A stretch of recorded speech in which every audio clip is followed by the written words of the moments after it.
பொறுமையை கடைபிடிப்பவர்களுக்கு அவர்களின் கூலி எவ்வித கணக்குமின்றி முழுமையாக வழங்கப்படும். அல்-குர்ஆன். இந்த வசனம் பொறுமையுடன் துன்பங்களையும் சோதனைகளையும் எதிர்கொள்பவர்களுக்கு அல்லாஹ் அளவற்ற நற்கூலியை வாக்குறுதி அளிக்கிறான். வாழ்க்கையில் சிரமங்கள் வரும்போது பொறுமை காப்பது அல்லாஹ்வின் நெருக்கத்தையும் அவனது கருணையையும் பெற்றுத்தரும். நிச்சயமாக அல்லாஹ் பொறுமையாளர்களுடன் இருக்கிறான். அல்-குர்ஆன். பொறுமையுடன் இருப்பவர்களுக்கு அல்லாஹ் தனது புனிதமான துணையை வழங்குகிறான். இது அவர்களுக்கு மன அமைதியையும் வலிமையையும் அளிக்கிறது. நிச்சயமாக நல்லறங்கள் பாவங்களை அழிக்கின்றன. அல்-குர்ஆன். பொறுமை ஒரு நல்லறமாக கருதப்படுகிறது. சோதனைகளில் பொறுமையாக இருப்பது பாவங்களை மன்னிக்கச் செய்யும்.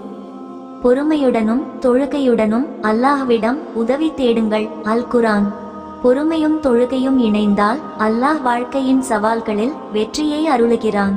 பொறுமை காரணமாக அவர்களுக்கு மறுமையில் அவர்களின் கூலி இருமடங்காக வழங்கப்படும். அல்-குர்ஆன்.